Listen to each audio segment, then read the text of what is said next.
पाकिस्तान में सबसे पहले बात करते हैं आसमान में अटके उन हवाई यात्रियों की जो इस वक्त जयपुर के आसमान में अटके हुए हैं। उनकी फ्लाइट लैंड नहीं हो पा रही है।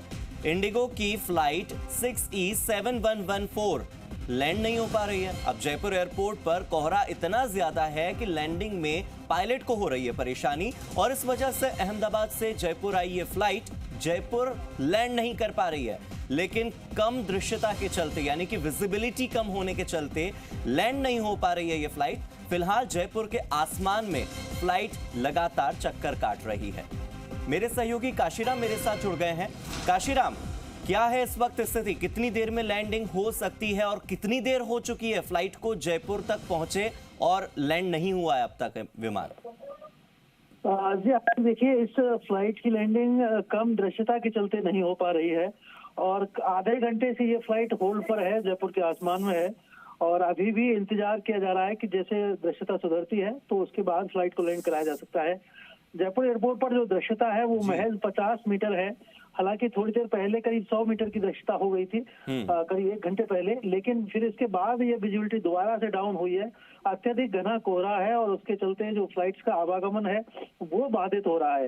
हालांकि 50 मीटर की दृश्यता में जयपुर एयरपोर्ट पर फ्लाइट्स को लैंड कराया जा सकता है, लेकिन ये जो कम दृश्यता है उसमें बड़े विमान जो होते हैं, एयरबस 320 या फिर बोइंग 737 जैसे जो विमान होते हैं उनको ही लैंड कराया जा सकता है, जिनकी की सीट क्षमता 180 की होती है।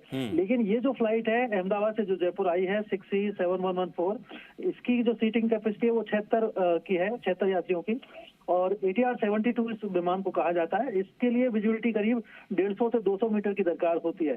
तो जब तक विजिबिलिटी में सुधार नहीं होगा तब तक इस फ्लाइट को लैंड कराना मुश्किल है, और इसी वजह से संभावना ये है कि अगर थोड़ी देर और दृश्यता नहीं सुधरती है तो इस फ्लाइट को डाइवर्ट किया जा सकता है वापस किसी नजदीकी शहर के लिए, या तो अहमदाबाद के लिए या उदयपुर के लिए या फिर दिल्ली के लिए। तो फिलहाल क्या ये अकेली फ्लाइट है जिसमें प्रॉब्लम आ रही है या और भी ऐसी फ्लाइट्स हैं? क्योंकि अहमदाबाद के अलावा जयपुर आने वाले और भी कई शहरों के यात्री होंगे, क्या उन्हें भी लेट लतीफी हो रही है? जी देखिए, कई फ्लाइट हैं जो कि सुबह जयपुर से उड़ान भरती हैं। सुबह 6:30 बजे मुंबई के लिए विस्तारा की फ्लाइट जाती है UK 566, वो 6:30 बजे की फ्लाइट अब तक रवाना नहीं हो सकी है।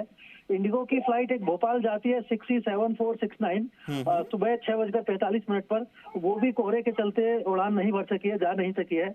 इसके अलावा ये जो फ्लाइट है एकमात्र फ्लाइट जो लैंडिंग नहीं हो पा रही है, ये अटकी हुई है। अहमदाबाद से जयपुर आई है ये फ्लाइट, और बाकी जो लैंडिंग वाली फ्लाइट से बड़ी फ्लाइट वो तो लैंड हो रही हैं, जिनके लिए मात्र 50 मीटर की दृश्यता की दरकार होती है।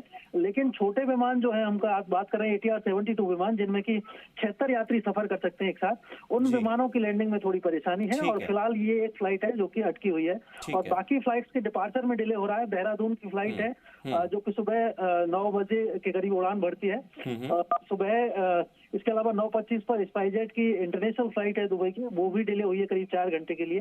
तो इस तरह से फ्लाइट्स का जो संचालन है जयपुर एयरपोर्ट पर वो गड़बड़ाया हुआ है और उसमें कोहरा एक बड़ी बाधा बन रहा है। ठीक है, शुक्रिया काशीराम मेरे साथ जुड़ने के लिए और इस जानकारी के लिए।